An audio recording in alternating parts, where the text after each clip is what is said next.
মধ্যপ্রাচ্যে আবারও উত্তেজনার পারদ চড়ছে। যুক্তরাষ্ট্র ও ইরানের মধ্যে কূটনৈতিক অচলাবস্থা এবং সামরিক প্রস্তুতি নতুন করে অনিশ্চয়তা তৈরি করছে পুরো অঞ্চলে। জেনেভায় পরমাণু ইস্যুতে আলোচনা স্থবির হয়ে পড়ার পর ওয়াশিংটন মধ্যপ্রাচ্যে নৌবহর মোতায়েন করেছে। এই পদক্ষেপকে অনেক বিশ্লেষক কৌশলগত চাপ তৈরির প্রচেষ্টা হিসেবে দেখছেন। তবে এর পাল্টা প্রতিক্রিয়া কী হতে পারে তা নিয়েই এখন সবচেয়ে বেশি উদ্বেগ। ইসরায়েল সম্ভাব্য সম্ভাব্য ঝুঁকির বিষয়টি গুরুত্বের সঙ্গে বিবেচনা করছে।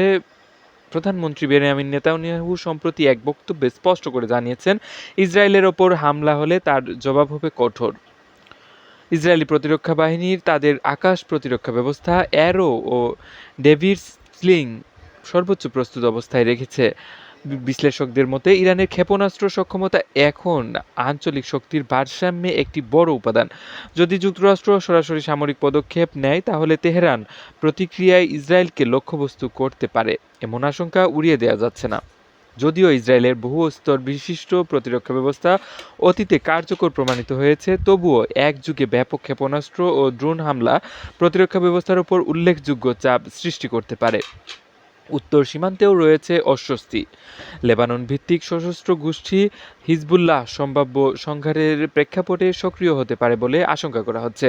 অর্থাৎ সংঘাত শুরু হলে তা কেবল দ্বিপাক্ষিক থাকবে না, বরং বহুমুখী রূপ নিতে পারে। বর্তমানে ইসরায়েল ও যুক্তরাষ্ট্র ঘনিষ্ঠ সমন্বয়ে রয়েছে। সাবেক মার্কিন প্রেসিডেন্ট ডোনাল্ড ট্রাম্প এর সময়কার কঠোর নীতির অভিজ্ঞতা এই অঞ্চলে এখন প্রভাব ফেলছে। যদিও বর্তমান পরিস্থিতিতে চূড়ান্ত সিদ্ধান্ত নির্ভর করছে ওয়াশিংটনের কৌশলগত হিসাব নিকাশের উপর। সব মিলিয়ে প্রশ্ন একটাই, এই উত্তেজনা কি কূটনৈতিক সমাধানের পথে যাবে, নাকি মধ্যপ্রাচ্য আরেকটি বড় সংঘাতের দিকে এগুচ্ছে? এখন সেদিকেই নজর আন্তর্জাতিক মহলের।